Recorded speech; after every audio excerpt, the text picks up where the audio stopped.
Hello cinephiles, welcome to the 13th episode of the boys comic series. पिछले episode में हमने देखा little Neena कुछ लोगों को बॉयज़ को मारने का काम देती है, लेकिन बॉयज़ एक प्लान बनाकर उनमें से 2 लोगों को जान से मार देते हैं और तीसरे से नीना के बारे में पता करते हैं। वहीं लिटिल नीना और वॉर्ड के एजेंट की बातों से हमें ये भी पता चलता है कि सूप्स के फटने का रीज़न उनमें इंजेक्ट किया गया एक स्पेशल टाइप का कंपाउंड भी है। जिसके बाद बुचर और ह्यूई लिटिल नीना का पीछा करते हैं और उन्हें पता चलता है कि लिटिल नीना ने लगभग 150 सूप्स की एक बड़ी सी फौज को इकट्ठा कर रखा है, पर अभी उन्हें ये समझ नहीं आया है कि वो इतने सारे सूप्स का क्या करने वाले हैं। अब आगे बुचर एक डिवाइस में वॉट के उस एजेंट की फ़ोटो को देखते हुए कहता है, मैं इसे जानता हूँ। कहाँ से ये मुझे याद नहीं आ रहा, पर हाँ मैं श्योर हूँ कि मैं इसे जानता हूँ। तब हम देखते हैं कि बुचर एक टैक्सी में कहीं जा रहा होता है और उसके साथ टेरर और ह्यूई भी उसी टैक्सी में होते हैं। ह्यूई पूछता है, ये फ़ोटोज़ ने ली है? बुचर बताता है, नहीं, नीना के एक दोस्त ने, द सेप्टिक ने। और फिर बुचर अपने आप में बड़बड़ाते हुए कहता है, कहाँ देखा है मैंने तुम्हें? ह्यूई आगे पूछता है, क्या तुम्हें सही में लगता है कि नीना सरकार का तख्ता पलट करना चाहती है? बुचर कहता है, जितने सूप्स को उसने इकट्ठा कर रखा है उससे या तो तख्ता पलट या फिर मॉस्को के रैकेट्स को काबू करना, जिनमें से 80% ऑलरेडी उसी के हैं। तो इतने कम रैकेट्स को कंट्रोल करने के लिए 150 सूप्स को भेजना भी सही नहीं लग रहा। ह्यूई कहता है, पर फिर भी वो ऐसा तो नहीं कर सकती, मतलब। पर बुचर उसकी बात को काट कर और उस आदमी की फ़ोटो दिखाकर कहता है, किसी ने उसे कन्विंस किया है कि वो ऐसा कर सकती है। इसी आदमी ने नीना से हमें हटाने को भी कहा होगा, और इसका मतलब ये भी है कि हमारे बारे में भी जानता है, क्योंकि इसे पता है कि ये सूप्स को लेकर कुछ भी उल्टा करेंगे तो सबसे पहले इनका प्लान ख़राब करने हम ही आएंगे। पर मुझे ये याद क्यों नहीं आ रहा। इसके बाद सीन चेंज होता है और हम देखते हैं मंकी को एक स्टेडियम में, जहाँ वो वुमेन पैरालंपिक टूर्नामेंट को देख रहा होता है। हाँ, वही टूर्नामेंट जिसकी बात करते हुए बुचर ने मंकी के मज़े लिए थे 11th इशू में। तो मंकी इस टूर्नामेंट को एंजॉय कर रहा होता है अपने वे में, if you know what I mean. पर तभी रेनर का मैसेज आता है जिसमें लिखा होता है, टेल बी टर्मिनेट। बेसिकली इस मैसेज का मतलब ये होता है कि मंकी बुचर से कहे कि मिशन को टर्मिनेट कर दिया जाए और वो सभी वापस अमेरिका आ जाएं। जिसके बाद मंकी ऐसा ही करता है और बुचर को कॉल करके सारी बातें बताता है, जिस पर बुचर जवाब देता है, तुम्हें ऐसा क्यों लगता है कि मुझे तुम्हारी परमिशन चाहिए? मंकी कहता है, देखो मैं अभी कहीं, पर इतने में ही बुचर उसकी बात को काट कर कहता है, मुझे पता है कि अभी तुम कहाँ हो और क्या कर रहे हो मंकी। मंकी थोड़ा सा परेशान होकर कहता है, देखो मैं श्योर हूँ कि डायरेक्टर बस तुम्हें अपना सपोर्ट दिखाना चाहती थी, वो तुम्हें कोई परेशानी नहीं। पर बुचर फिर से उसकी बात को काट कर कहता है, हाँ हाँ बिल्कुल नहीं, बिल्कुल उसी तरह जैसे मैं उसे सारी इन्फॉर्मेशन देने वाला हूँ। मंकी जवाब देता है, पर तुम उसे मारने जा रहे। पर बुचर फिर उसकी बात को काट कर कहता है, पार्टनरशिप दोनों तरफ से बराबर होनी चाहिए। खैर अब मुझे जाना है, मैं कॉल रखता हूँ। और फिर वो हंसते हुए आगे कहता है, सॉरी अगर मैंने तुम्हारा मज़ा ख़राब कर दिया हो तो। और ऐसा कहते हुए बुचर मंकी का कॉल काट देता है और हम देखते हैं कि मंकी वहाँ परेशान और उदास होकर बैठ जाता है। जिसके बाद हम फिर से देखते हैं बुचर और ह्यूई को। ह्यूई पूछता है, क्या ये वही है? बुचर बताता है, हाँ। और तब हम देखते हैं कि बुचर और ह्यूई की टैक्सी के पास ही वॉर्ड का वो आदमी खड़ा होता है जो कहीं जा रहा होता है। बुचर कहता है, पर ये किससे बात करने जा रहा है? तभी हम देखते हैं कि वो आदमी एक वैन के पास जाता है जिसमें वही 2 आदमी बैठे होते हैं जिनको हमने पिछले इश्यूज़ में एक सिक्योरिटी रूम में कैमरा से नीना और उस आदमी की बातों को सुनते हुए देखा था। वो आदमी उन दोनों को कुछ बताता है और इतने में ही बुचर ह्यूई से कहता है, फ्रेंची बता रहा है कि उसे इस वैन से एक्सप्लोजिव्स की स्मेल आ रही है, प्लास्टिक, सिंटेक्स या फिर शायद C4 एक्सप्लोजिव। उसके साथ ही उसे परफ्यूम्स की भी स्मेल आ रही है। ह्यूई पूछता है, परफ्यूम की स्मेल कहीं एक्सप्लोजिव्स की स्मेल को कवर करने के लिए तो नहीं? बुचर कहता है, हो सकता है। इसके बाद बुचर कॉल से जुड़े फ्रेंची से कहता है, ऑल राइट, हम इस वैन का पीछा करने वाले हैं, तब तक तुम लोग पैदल उस आदमी का पीछा करो, मुझे इसके लिए एक फ़नी फीलिंग आ रही है। ह्यूई पूछता है, फ़नी फीलिंग? बुचर ह्यूई से कहता है, ह्यूई बोरिस को बताओ कि हमें उस वैन को फॉलो करना है। और ह्यूई उस ट्रांसलेशन बुक में देखने लग जाता है। दूसरी तरफ वो वॉर्ड का आदमी चलते हुए लिटिल नीना को कॉल करता है और कहता है, याद है वो 5 कॉम्प्लिकेशंस और एक कुत्ता, उनमें से 3 मुझे पिछले आधे घंटे से फॉलो कर रहे हैं। नीना पूछती है, ओह। वो आदमी आगे कहता है, मैंने जस्ट अभी उनसे पीछा छुड़वाया है, मैं खुशकिस्मत हूँ कि मैंने उन्हें देख लिया, वरना वो इन चीज़ों में बहुत अच्छे और शातिर हैं। जिसे सुनकर लिटिल नीना गुस्से में कहती है, और तुम्हें लगता है कि मैंने अपना काम सही से नहीं किया है? तुम यही सोच रहे हो ना कि लिटिल नीना भी एक नौसिखिया है? जिस पर वो आदमी जवाब देता है, नहीं तो मैं ये देखकर और क्या सोचूं? लिटिल नीना कहती है, तुम्हें पता है मैं तुम्हारे साथ क्या कर सकती हूँ अगर तुम मुझसे इसी टोन में बात करोगे तो? तुम्हें क्या लगता है कि मैंने वो फाइल पढ़ी नहीं जो तुमने मुझे दी थी? क्या मुझे पता नहीं कि इस तरह के लोगों को कैसे हैंडल करना है? मुझे पता है वो ज़िंदा है। उन्होंने कल मेरे आदमियों को भी मरवा दिया। उन्हें लगता है कि वो सेफ़ है क्योंकि कल उन्होंने 3 शूटर्स को मार दिया, इसलिए अभी वो इतने रिलैक्स हैं। पर ये उनकी गलती है, जिसका सबक उन्हें जल्दी ही मिलने वाला है। तुम समझ गए? वो आदमी जवाब देता है, हाँ अब समझ गया। मैं वापस होटल जा रहा हूँ। अगर तुम्हें मेरी कोई भी ज़रूरत हो तो मैं तुम्हें वहीं मिलूँगा। ऐसा कहते हुए वो आदमी एक टैक्सी को रुकवाता है। पर यहाँ मज़ेदार बात ये होती है कि टैक्सी में बैठने के बाद और कॉल को काटने के बाद वो ड्राइवर को होटल की बजाय एयरपोर्ट ले जाने के लिए कहता है। दूसरी तरफ वो वैन जिसका पीछा बुचर और ह्यूई कर रहे थे, मॉस्को एयरपोर्ट पर रुक जाती है और उनमें से 2 लड़कियां बाहर निकलती हैं, जिन्हें देखकर ह्यूई कहता है, ये वहाँ क्या कर रही थी? जिस पर बुचर कहता है, पता नहीं, पर हाँ ये परफ्यूम की स्मेल को तो एक्सप्लेन करता है। जिसके बाद बुचर ह्यूई से कहता है, तुम उन लड़कियों को फॉलो करो और मैं इन आदमियों पर नज़र रखता हूँ, और हाँ टच में रहना। ह्यूई उन लड़कियों का पीछा करता है और थोड़ी देर बाद अपने ट्रांसमीटर पर कहता है, हेलो हेलो, क्या तुम मुझे सुन पा रहे हो? ह्यूई टू बुचर, हेलो क्या तुम मुझे सुन पा रहे हो? बुचर कहता है, डायरेक्ट बोलो ह्यूई, ये सब ड्रामे की ज़रूरत नहीं। ह्यूई कहता है, ओह ओके, वेल उन्होंने किसी से कोई डायरेक्शन पूछी है और अब वो हाँ अब वो एग्जीक्यूटिव जेट टर्मिनल की तरफ जा रही हैं। शिट, अगर वो वहाँ जाएंगी तो मुझे नहीं पता मैं कैसे जा पाऊँगा। जिस पर बुचर कहता है, उसी तरह से जिस तरह से वो जाएंगी, रिश्वत देकर, बस डॉलर्स में देना। इसके बाद हम देखते हैं कि बुचर भी वैन और उन आदमियों का पीछा करते हुए एयरपोर्ट के अंदर आ जाता है, एक ऑफिसर को रिश्वत खिलाकर। और तभी ह्यूई भी पूछता है, क्या तुम मुझे सुन रहे हो? बुचर कहता है, हाँ मैं पैदल जा रहा हूँ, तुम कहाँ हो? ह्यूई बताता है, मैं एग्जीक्यूटिव जेट प्लेस पर हूँ, वो बार में जा रही हैं, मुझे लगता है वो किसी को यहाँ पर ढूंढ रही है। ह्यूई थोड़ी देर के बाद आगे कहता है, अब वो इन दोनों लड़कों के पास जा रही है, मुझे पता नहीं ये कौन है पर ये बिजनेसमैन तो नहीं लगते। क्या ये पायलट्स हो सकते हैं? क्या पायलट्स को ड्रिंक्स अलाउड है? तब हम देखते हैं कि जिन 2 आदमी की बात ह्यूई कर रहा होता है वो वही 2 पायलट्स होते हैं जो कि लिटिल नीना के प्राइवेट प्लेन को उड़ाते हैं। बेसिकली वॉट के उन 2 आदमियों ने इन दोनों लड़कियों को उन पायलट्स को बिजी रखने के लिए भेजा होता है, ताकि तब तक वो लिटिल नीना के प्राइवेट प्लेन में एक्सप्लोसिव्स लगा सकें, जो कि अभी हम आगे देखेंगे।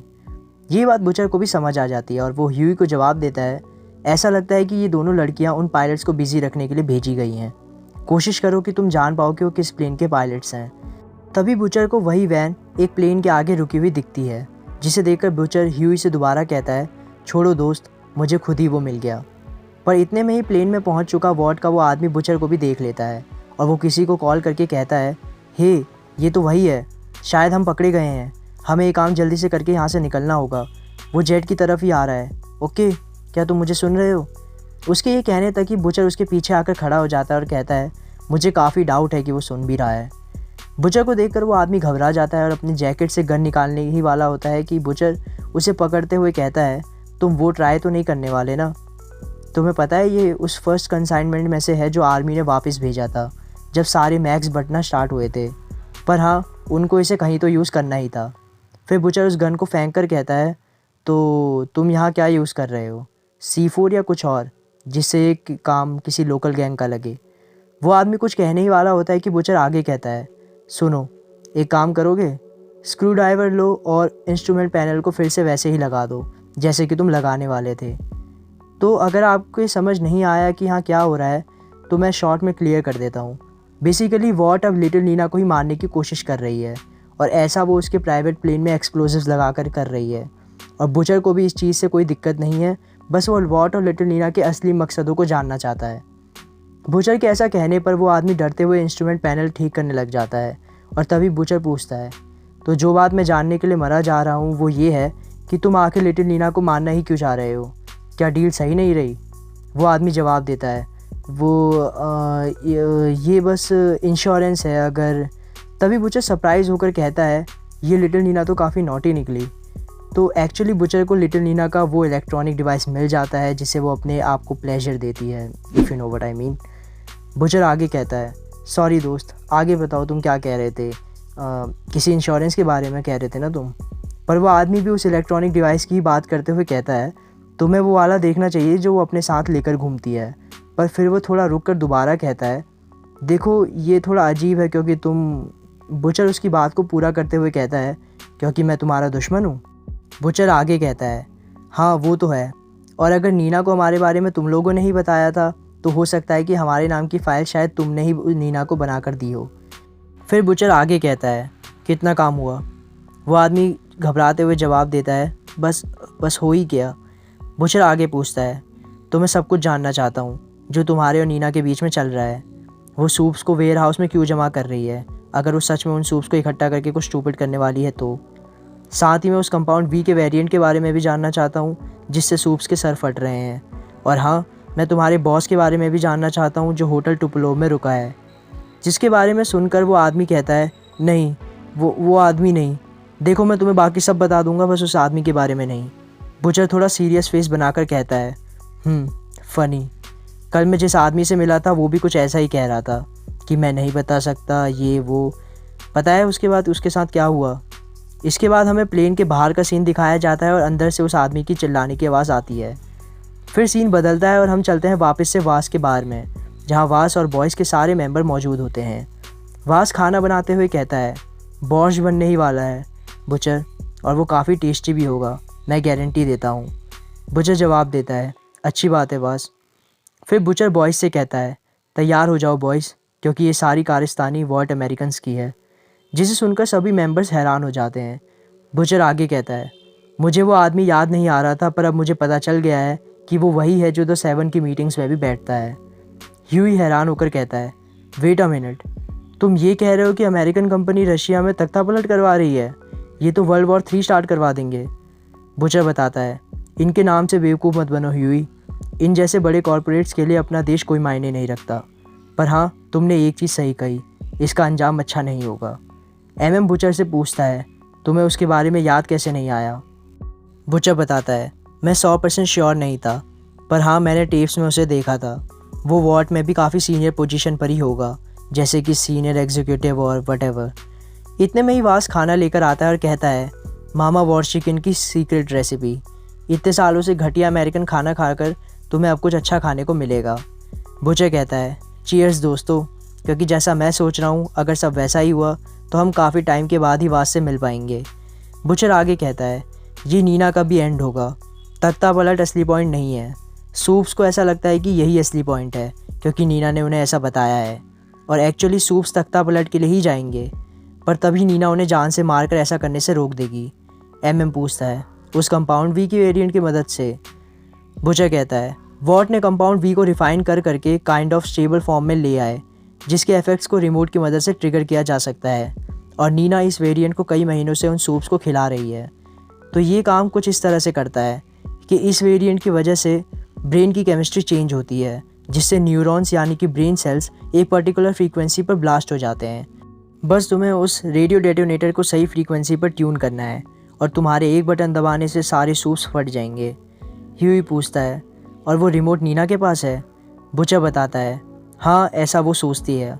सिंपल भाषा में उसका प्लान समझाऊँ तो यही है कि सूप्स हमला करेंगे, सरकार अपना कंट्रोल खो देगी, और जैसे ही चीज़ें बद से बदतर हो जाएंगी, लिटिल नीना एंट्री लेगी जैसे कि वो कोई परी हो, और अपने सीक्रेट वेपन से सब सूप्स का सर फाड़ कर यहाँ की मसीहा बन जाएगी। उसके बाद सारी जनता को लगेगा कि उनकी जान नीना ने ही बचाई है, और वैसे भी उनके करंट नेता तो भ्रष्ट हैं ही, तो उन्हें ज़्यादा सोचना भी नहीं पड़ेगा और वो नीना को सारी पावर्स दे देंगे। पर असली प्रॉब्लम है वो डेटोनेटर जो नीना को वॉट ने दिया है। वॉट ने नीना का इस्तेमाल किया है इन सभी सूप्स को इकट्ठा करने में, पर वो नहीं चाहते हैं कि नीना रशिया में राज करे, और इसलिए हो सकता है कि असली रिमोट नीना के पास ही ना हो। ये सुनकर सभी घबरा जाते हैं और वास कहता है, फिर तो कार्नेज हो जाएगा। ह्यूई कहता है, तो नीना भी बस एक मोहरा ही है। मैं बस ये होप कर रहा हूँ कि असली डेटोनेटर एग्जिस्ट भी करता हो। बुचर स्माइल करते हुए कहता है, ये इंटरेस्टिंग बात है, क्योंकि ह्यूई पूछता है क्योंकि, पर इतने में ही बुचर को कुछ होता है और वो बेहोश होकर गिर जाता है। तभी हम देखते हैं कि बुचर के अलावा एमएम, फ्रेंची और फीमेल भी बेहोश हो चुके होते हैं। तभी ह्यूई घबरा कर खड़ा होता है और कहता है, इस खाने में कुछ है। वास कहता है, ये अभी ज़िंदा हैं, बस बेहोश हो गए हैं। ह्यूई चिल्लाते हुए कहता है, ये तुमने किया है? वास कहता है, क्या? ह्यूई चिल्लाते हुए कहता है, तुमने इस खाने में कुछ मिलाया है। तुम भी लिटिल नीना के आदमी हो, तुम भी एक सूप थे, तुम ग्लोरियस 5 ईयर प्लान का पार्ट थे। वास कहता है, शांत हो जाओ, खाना स्टोव पर पूरे दिन बनता रहता है। मैं जब लकड़ियाँ लेने गया हूँगा तो किसी ने इसमें कुछ मिला दिया होगा। लिटिल ह्यूई, तुम ऐसा सोच भी कैसे सकते हो कि ये मैंने किया होगा? मैं बॉयज़ का दोस्त हूँ, मैं इन मक्कारों से कभी हाथ नहीं मिलाऊंगा। ह्यूई कहता है, नहीं, पीछे हट जाओ। इतने में हम देखते हैं कि टेलर को कुछ अजीब सी स्मेल आ रही होती है। वहीं वास ह्यूई से कहता है, सोचो, मैंने भी खाया, तुमने भी खाया, हम बेहोश क्यों नहीं हुए? ह्यूई कहता है, पर शायद तुमने एंटीडोट लिया होगा। इतने में ही टेलर बाहर की तरफ देखकर भौंकने लग जाता है और तभी वास ह्यूई से भी कहता है कि नीचे हो जाओ ह्यूई। ह्यूई कहता है, क्या? वास चिल्लाकर कहता है, नीचे। और तभी हम देखते हैं कि गेट से अचानक से ही 4 आदमी गन्स लेकर अंदर को घुस आते हैं और उनमें से एक के सर पर वास खाने से भरा बर्तन फेंक देता है, जबकि बाकी तीनों को वास अपने हाथों से दबाकर मार देता है। जिसके बाद वास ह्यूई से कहता है, ये नीना के कॉकरोचेस हैं ह्यूई, इन्होंने ही खाने में कुछ मिलाया था और उसके बाद जो भी बच गया उन्हें एक गन से मारने वाले थे। इसके बाद ह्यूई और वास बॉयज़ के सभी मेंबर्स को उठाकर उन्हें सही से रखने लग जाते हैं और वास कहता है, पर ये लोग बेवकूफ़ थे, ये भूल गए कि बॉयज़ ने कंपाउंड भी ले रखा है और उनके लिए ज़्यादा पॉइजन डालना पड़ेगा। ह्यूई पूछता है, तो ये ठीक हो जाएंगे? वास जवाब देता है, कुछ दिनों तक शायद हालत ख़राब रहेगी, पर हाँ, इन्हें कुछ नहीं होगा। ह्यूई कहता है, भगवान का शुक्र है, पर अभी भी मुझे ये समझ नहीं आया कि हम दोनों बेहोश क्यों नहीं हुए। वास कहता है, यहाँ मैं एक थ्योरी लगा सकता हूँ। ह्यूई पूछता है, क्या? वास बताता है, ये ब्रेक फ्लूइड, हम दोनों के अलावा इसे किसी ने नहीं पिया था। क्यों? ह्यूई, जिसे बाद में पता चल गया था कि बॉयज़ के बाकी मेंबर्स इस वोडका को फेंक देते हैं, थोड़ा एम्बेरस होते हुए कहता है, वास कहता है, it is all right Huey, Billy जितना सोचता है मुझे उससे ज़्यादा दिखता है, हमेशा की तरह। तो क्योंकि हम दोनों ने ये पिया था तो इसने खाने में मिले पॉइज़न को काट दिया होगा। ह्यूई कहता है, पर ये ऐसा कैसे कर सकता है? वास उस बोतल के ढक्कन को खोल कर कहता है, तुम मजाक कर रहे हो क्या ह्यूई? ये चीज़ तो एड्स वायरस को भी मार सकती है। और ऐसा कहते हुए उस ब्रेक फ्लूइड को फिर से थोड़ा सा पीता है और ह्यूई से कहता है, ये पी लो दोस्त, और फिर तुम और मैं कुछ लोगों को पीटने जाएंगे। ऐसा कहते हुए वास अंदर चला जाता है और ह्यूई बॉयज़ के सभी मेंबर्स को लेटाकर चादर उड़ा देता है और टेरर से उनका ध्यान रखने के लिए कहता है। ह्यूई पूछता है, तो तुम्हें क्या लगता है वास, हमें इसे कैसे हैंडल करना चाहिए? वास कहता है, हमें उस नीना को ढूंढना पड़ेगा इससे पहले कि वो सूप्स को खुला छोड़े, पर क्योंकि अब रोडिनो खतरे में है तो ये काम मैं अकेला नहीं कर सकता। मैंने कभी नहीं सोचा था कि मैं इसे दोबारा पहनूंगा, पर अब टाइम आ गया है कि अब टीम अप हो लिटिल ह्यूई और लव सॉसेज का। और तब हम पहली बार देखते हैं वास को अपने फुल सुपर हीरो कॉस्ट्यूम में एज लव सॉसेज, और उसे कॉस्ट्यूम में देखकर ह्यूई को पता चल जाता है कि उसका नाम लव सॉसेज क्यों है। मैं यहाँ पूरी फ़ोटो नहीं दिखाऊंगा फॉर ऑब्वियस रीजंस। तो ये था द बॉयज़ कॉमिक का वॉल्यूम 4 इशू 13।